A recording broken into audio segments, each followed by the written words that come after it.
Hi అండి. అందరికీ నమస్తే. Welcome back to Subbu logs. యాక్చువల్‌గా ఈ వీడియో నేను షార్ట్ వీడియో చేద్దామనుకున్నాను. కానీ ఇది లాంగ్ వీడియో చేయాలి అని చెప్పి అనిపించింది నాకు.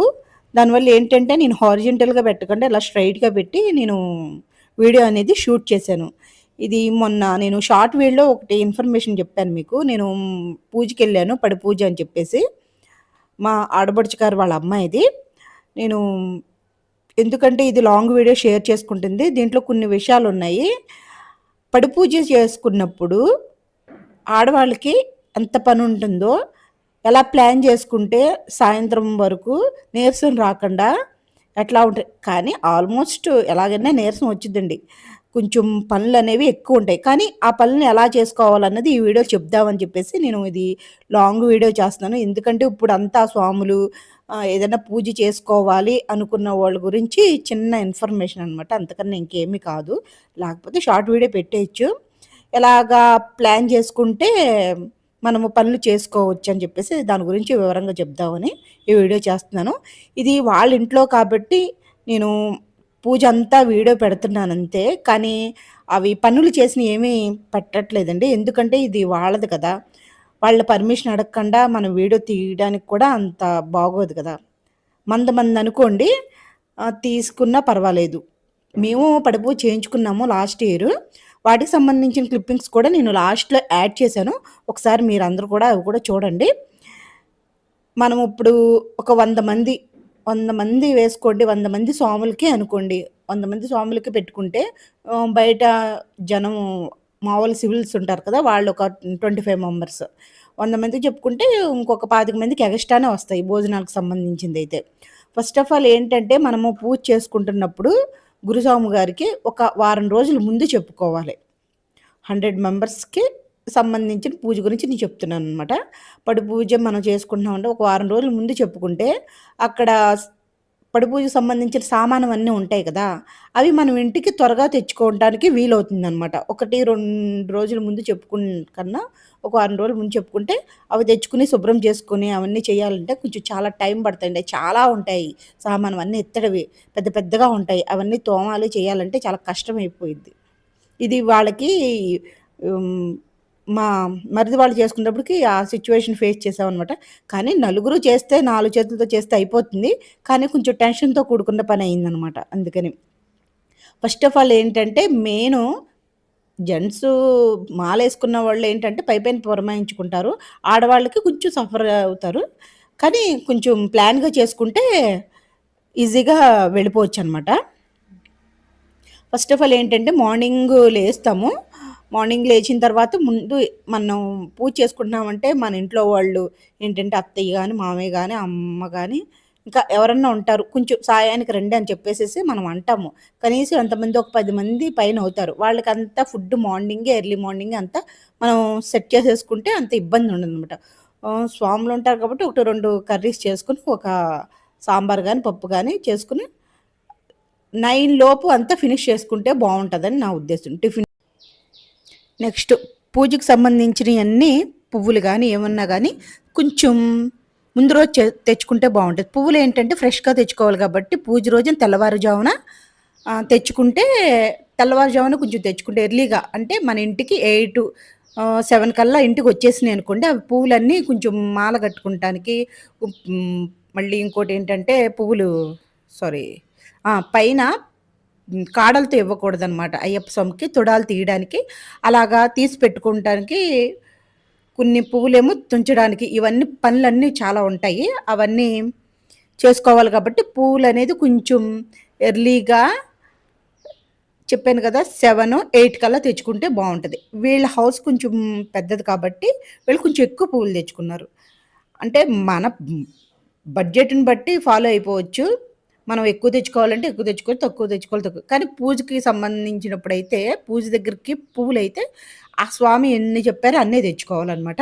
మనకి ఎగస్ట్రా కావాలితే బంతిపూలు ఇయన్నీ ఉంటాయి కదా! అవి కొంచెం ఎగస్ట్రా తెచ్చుకుంటాం కదా! అవి డెకరేషన్‌కనమాట. అలా ఎక్కువ తెచ్చుకున్నప్పుడు కొంచెం త్వరగా తెచ్చుకుంటే ఈ గుచ్చటము, అలంకరించడము ఇయన్నీ ప్రాసెస్ అన్నీ ఎగస్ట్రా ఉంటాయన్నమాట పనులు. ఇక్కడ వీళ్ళదేమిటంటే పైకి పై ఫ్లోర్‌లో జరిగింది. పై ఫ్లోర్‌లో జరగడం వల్ల కిందకి, పైకి కొంచెం తిరగడం కొంచెం ఇబ్బందయిందనమాట. ఇవన్నీ కింద నుంచి రెడీ అవ్వనియన్నీ ప్రతీదీ తీసుకెళ్ళి పైన పెట్టాల్సొచ్చింది. అంటే మార్నింగ్ నుంచి తీసి పైకి పట్టుకెళ్తానే ఉన్నామనమాట. అందులో కొంచెం వాడిపోయే పువ్వులుంటాయి. గు గులాబీ పువ్వులు గానీ, లిల్లీ పువ్వులు గానీ, మల్లెపూలు గానీ, అవి కొంచెం ఫ్రిడ్జ్‌లో బెట్టుకొని తర్వాత పూజ టైమప్పుడు గుర్తుంచుకోవాలి. అది ఎవరు పెట్టారో వాళ్ళకే చెప్పి ఆ టైమప్పుడు తీసి పెట్టడానికి అది గుర్తుంచుకోవాలనమాట. నెక్స్ట్ ఇంకోటేంటంటే ప్రసాదము. ప్రసాదము సారీ, ప్రసాదం పక్కన పెట్టండి. మధ్యాహ్నం భోజనాలు కూడా కొంచెం ఎర్లీగా చేసేసి పనులు ముగించుకుంటే, మనం అలాగే అనుకుంటాం కానీ టైం అనేది అలాగే జరుపుకుంటూ ఎళ్ళిపోతది. 3 అయిపోయిందనుకోండి, 3 అయిందంటే ఇంకా 6 అవ్వడానికి ఎంతో టైం ఉండదు. పనులన్నీ ఇంక అక్కడే ఉండిపోతాయి. కొంచెం త్వరగా ఫాస్ట్‌గా కొంచెం కానిచ్చుకోవాలనమాట. నెక్స్ట్ ప్రసాదం అన్నాను కదా! ప్రసాదం దగ్గరికొచ్చేటప్పటికి ఇవి పొడి ప్రసాదం ఉంటది. అంటే అటుకులు అయన్నీ ప్రసాదం ఉంటది. దానికి సంబంధించిన యాలకులు, పంచదార కలిపి వాళ్ళు పౌడర్ ఆడమంటారనమాట. అప్పుడు మనం ఆడాలంటే మిక్సీ పెట్టాలంటే కొంచెం టైం పట్టుద్ది. అందుకని ముందుగా అది కూడా మిక్సీ పెట్టుకొని పక్కన పెట్టి ఉంచుకోవాలి. తర్వాత నెక్స్ట్ శారీ ఉంటది. పిల్లల డ్రెసెస్ ఉంటాయి. అవన్నీ గూడా తీసి పక్కన పెట్టుకొని ఉంచుకుంటే అప్పటికప్పుడు తీసుకోకుండా కొంచెం కంగారు లేకుండా ఉంటది. అన్నీ రెడీ అయ్యాయన్ని. పూజ చేయడానికి సామానం వాళ్ళ దగ్గర నుంచి వస్తదనమాట. అంటే స్వామితో సహా తీసుకొస్తారు. అవన్నీ కూడా నీట్‌గా శుభ్రంగా కడిగి, ఆరబెట్టి, గుడ్డబెట్టి తుడిచి పక్కన పెట్టుంచాలి. అది మనం మాట్లాడుకున్న దాన్ని బట్టి ఉంటదండి. ఏంటంటే ముందు రోజు మనకి వచ్చేసిందనుకో అంత ఇబ్బందుండదు. అంటే ఎర్లీ మార్నింగ్ శుభ్రంగా నీట్‌గా కడిగేసి పక్కన పెట్టుకుంటాము. కానీ పూజ జరిగే టైంకే వస్తే గనుక కొంచెం ఇబ్బంది పడతాము. ఒక ఇద్దరు, ముగ్గురు ఇంట్లో ఉంటే పర్వాలేదు చేసేవాళ్ళు. లేకపోతే గనుక కొంచెం ఇబ్బంది పడాల్సొస్తది. అవన్నీ కూడా నీట్‌గా తుడిచేసి పక్కన పెట్టుకొని, అవి పూజ జరిగే చోటకి తీసుకెళ్ళి పక్కన పెట్టుకొని ఉంచుకోవాలన్నమాట. అక్కడే వాళ్ళకి అందిచ్చేస్తే మనకి టెన్షన్ లేకుండా ఉంటాము. మన స్తోమతను బట్టి మనం ఎంత డెకరేషన్ చేసుకోవాలంటే అంత డెకరేషన్ చేసుకోవచ్చండి. బ్యానర్ పెట్టుకోవచ్చు, పువ్వులు మొత్తం అన్నీ డెకరేషన్ చేసుకొని పెట్టుకోవచ్చు. అది కూడా కొంచెం హెల్ప్ చేసేవాళ్ళు ఉంటే ఇంకా నీట్‌గా చక్కగా చూడటానికి అందంగా ఉంటది. ఇది మళ్ళీ మళ్ళీ చేసుకునేది కాదు కదండీ! ఇది ఓపిక ఉన్నప్పుడే చేసుకునేదనమాట. అంటే దేవుడు మనకి అనుగ్రహం ఇస్తే మళ్ళీ మళ్ళీ చేసుకోవచ్చు. కానీ కొంచెం వయసు ఉన్నప్పుడే ఇలాంటియన్నీ చేసుకోగలుగుతామనమాట. ఇంకా పూజ 7 అట్లా స్టార్ట్ అవుతే బావుంటది. అంటే స్వామిని బట్టి ఉంటది. ఒక్కొక్కళ్ళు 8కి స్టార్ట్ చేస్తారు. ఒక్కొక్కళ్ళు 9కి స్టార్ట్ చేస్తారు. కానీ మనమైతే మటికి 5 కల్లా స్నానం చేసేసి పొంగల్ పెట్టుకొని ఉంచుకోవాలనమాట. అంటే కొంచెం ప్రసాదం మన చేతులతో మనం చేసుకుందుంటే బావుంటది కదా! ఆ ప్రసాదం ఒకటి చేసుకొని పక్కన పెట్టుకొని ఉంచుకొని రెడీ అయిపోయి ఉంటే వాళ్ళు పిలిస్తే ఎప్పుడు పిలిస్తే అప్పుడు మనం పరిగెత్తుకొని వెళ్ళాల్సిందే. వాళ్ళు ఏది అడిగినా మనం ఇవ్వాల్సిందనమాట. ఒక ప్యాకెట్ పాలు పక్కన పెట్టుకొని ఉంచుకోవాలి. నెక్స్ట్ ఏంటంటే హాట్ వాటర్ పక్కన పెట్టుకుని, ఎందుకంటే పాటలు పాడేవాళ్ళని పెట్టుకుంటాం కదా! వాళ్ళు వాటర్ అడుగుతారు. మన పనిలో మనం ఉంటాం. వేరే వాళ్ళని అడిగితే ఇవ్వలేరు. వాళ్ళు ఎళ్లి తేవాలన్నా కష్టమవుతది. పాలేంటంటే గురువుగారు కొంచెం ఏమన్నా అలసటగా ఉంటే కొంచెం కాఫీ ఏదో ఒకటి అడుగుతా ఉంటారు. ఆ కాఫీ కూడా మనం ఇవ్వాలనమాట. మనం ఎంత ప్లాన్ చేసి ఎన్ని చేసినా కానీ ఏదో ఒకటి చిన్నది లోటొస్తదండి. ఒక 100 మందికి అంటే ఇంకొక 25 మంది విడివాళ్ళకని చెప్పాను కదా! కనీసం 30, 40 మధ్యలో రేంజ్‌లో అవుతదండి అమౌంట్. అంటే ఏరియాని బట్టి అవుతది. అంటే ఇప్పుడు సిటీలో అనుకోండి అన్నీ కొనుక్కొని తెచ్చుకోవాల్సొస్తది. బయటంటే పల్లెటూరులో అంటే కొంచెం తక్కువవుతది కదా!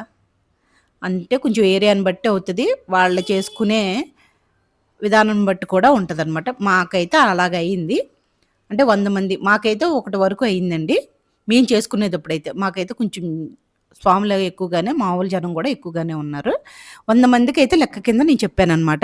ఇదిగోండి మీకు ఫోటోస్ అన్నీ రన్నింగ్ అవుతున్నాయి కదా! ఇవన్నీ మేము పోయినసారి పడిపూజ చేయించుకున్నప్పుడనమాట ఇవన్నీ.